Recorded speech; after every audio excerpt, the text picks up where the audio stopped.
I used to think the basement window in our old house was just another part of the age-old scenery, a square of glass at the edge of the yard, where the ground sloped down, easy to miss if you weren't paying attention. But after a few months, I realized someone had been watching me. I was 12 when it started. My parents had just moved into a rundown duplex in a working-class area on the outskirts of Detroit. The street was quiet, lined with cracked sidewalks and old streetlights that flickered unpredictably. Our basement bedroom had one window near the ground, partly covered by a screen that was always loose.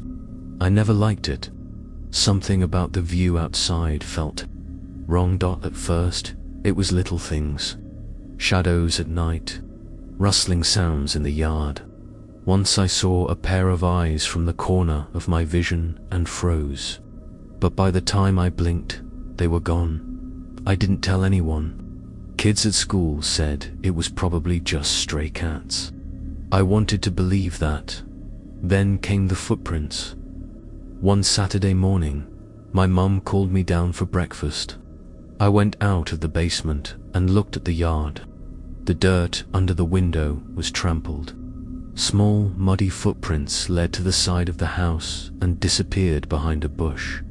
I told myself maybe it was a neighbor kid or an animal, but the pattern repeated. Each morning, new prints, sometimes scratch marks along the window frame. I started locking the basement window at night. It didn't help. My mum was a light sleeper, so she often checked on me before bed. One night, I heard her gasp. "Did you see this?" she asked, holding a small scrap of paper. It had no writing, just a crude drawing of a stick figure. Standing where I slept, I felt my stomach twist. We called the police. They came, inspected the yard. "Probably kids," the officer said. "We'll keep an eye out." But no one ever got caught. The man came into focus a few weeks later.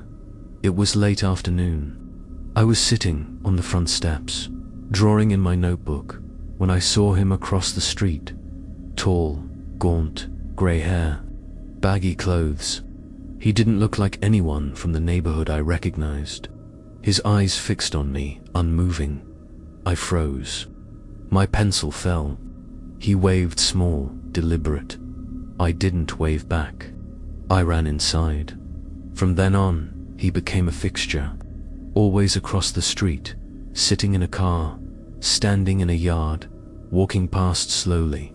The first time I saw him in the daylight, I could count the wrinkles in his hands, the grey in his stubble.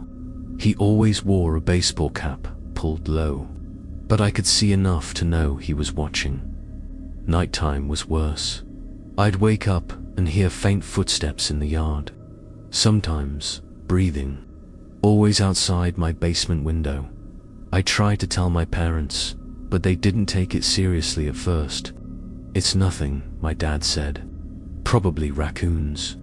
But one night, I woke up to scratching at the screen. I pressed my face against the pillow. The screen rattled, then silence.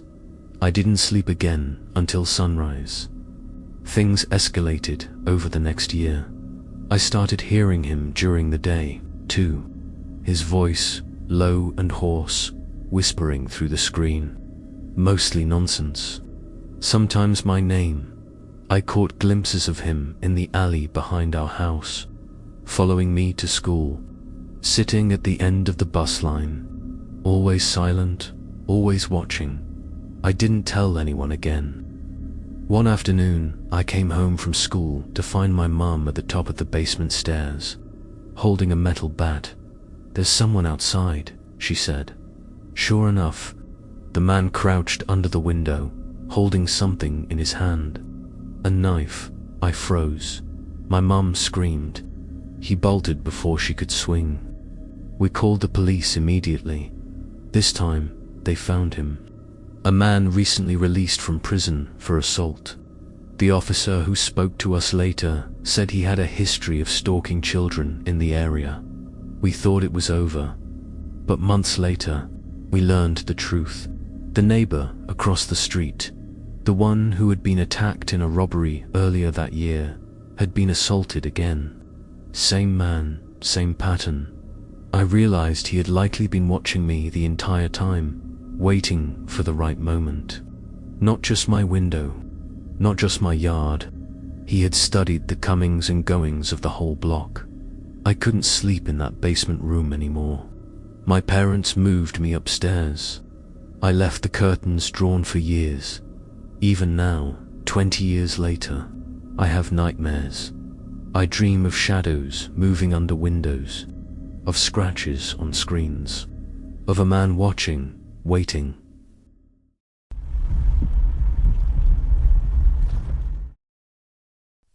I first noticed him at the coffee shop, though I didn't realize he would become the reason I stopped going there.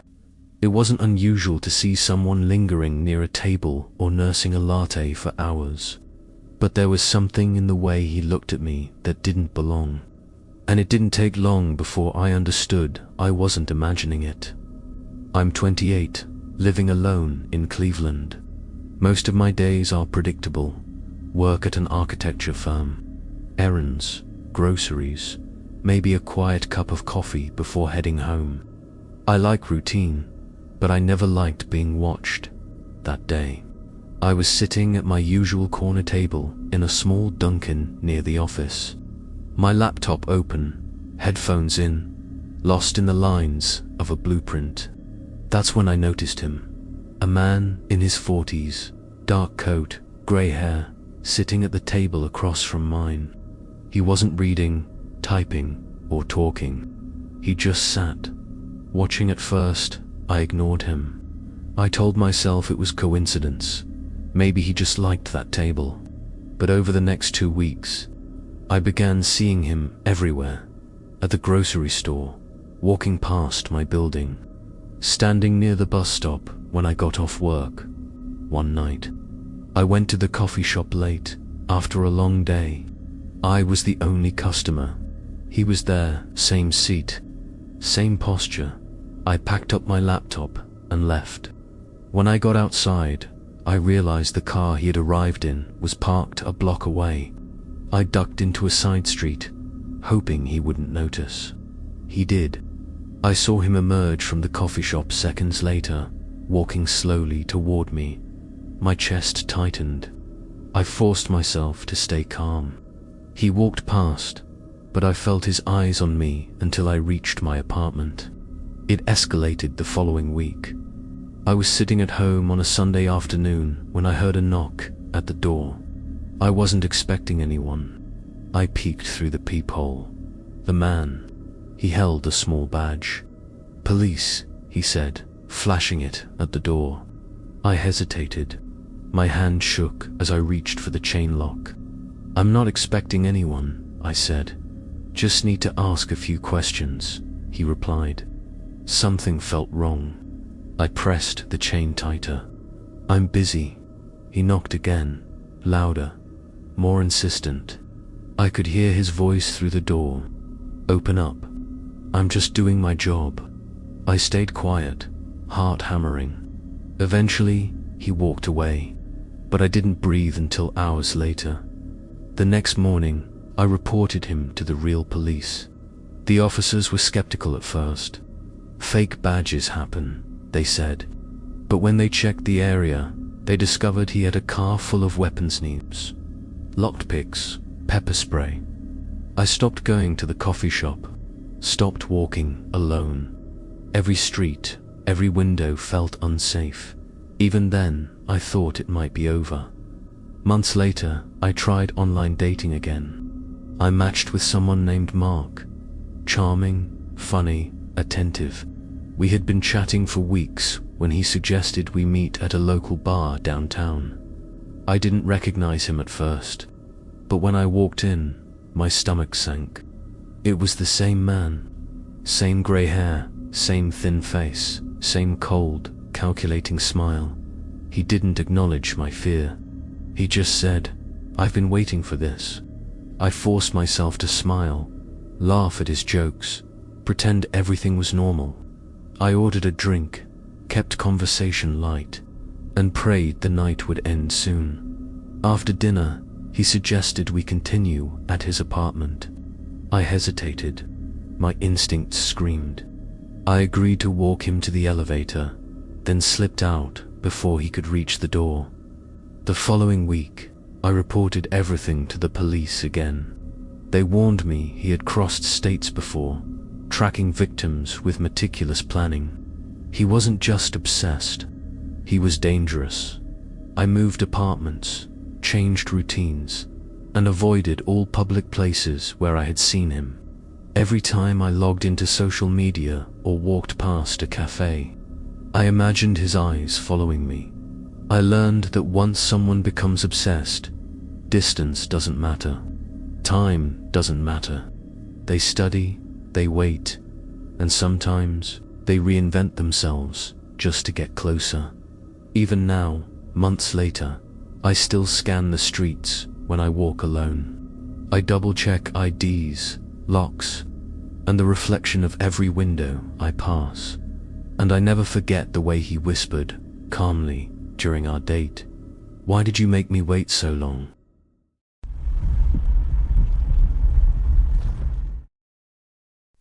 I'm 26, live alone in a small Chicago apartment, and I usually avoid dating apps. I downloaded one on a whim after a friend's insistence. That's how I met him, Evan, a guy who seemed to have the same taste in music, movies, even obscure hobbies. At first, it felt natural. We texted constantly, shared playlists, talked about our favorite films, weird trivia, random things that made me laugh. Then the little things started. It began subtly. I mentioned a favorite coffee shop, and the next day he texted, "I tried that place yesterday. I get why you like it." I thought it was coincidence. Then I posted a photo of a new book I was reading. Later that evening, he texted, "I saw that book on your table. Looks good." My stomach dropped. I hadn't shared that image anywhere publicly with a few close friends. The day of our meeting, I tried to ignore the feeling that something was off. I arrived at the park early, quiet benches under oak trees. A few joggers passed. I sat, scrolling through my phone, trying to calm myself. Then I saw him, walking from the far end of the park.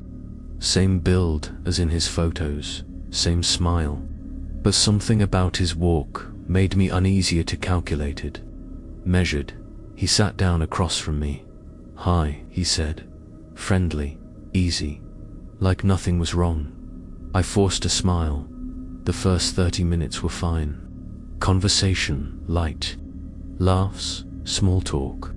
I tried to convince myself I was just being paranoid.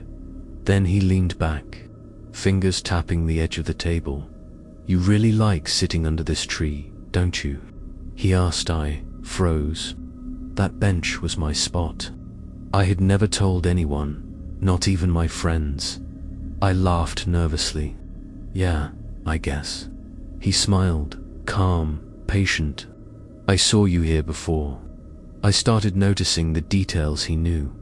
The route I usually walked from my apartment, my favorite pastries at the corner bakery, the hours I went to the gym, my work schedule. I realized he had been watching me, following me, tracking me. I tried to stay composed. "You really know a lot about me," I said. He shrugged innocently. "I pay attention. It's easy when someone's routine is predictable." I knew I had to leave. I excused myself to the restroom, my hands shaking. While inside, I sent a quick message to my best friend, telling her where I was and describing him. When I returned, he was gone. I stepped outside. No one around. The park was empty. I ran home, checked the locks, windows, every door twice.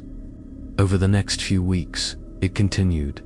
Random texts at strange hours, small gifts left at my doorstep, a coffee cup I always carried, a notebook I had been using. He never directly threatened me, never forced me into a meeting, but I knew he was close, always observing, always waiting. I stopped going out alone. I avoided social media entirely, changed routines. Every step I took, I felt him somewhere, just out of sight. Eventually, I reported it to the police. They advised me to document everything, save messages, and avoid contact. They checked my apartment, but without direct threats, the legal options were limited. I moved apartments shortly after, picked a place across town, smaller, less convenient, but safer. Every delivery, every visitor, I scrutinized. Even now, months later, when I walk to the corner store, I scan the streets. I check reflections in windows. Sometimes, I imagine him hiding, watching, smiling, waiting for the next routine. The next moment he could insert himself into my life. And I know that once someone becomes obsessed, it doesn't end with a breakup, a moved address, or even a police report. It only ends when they're gone or when you never leave your apartment again.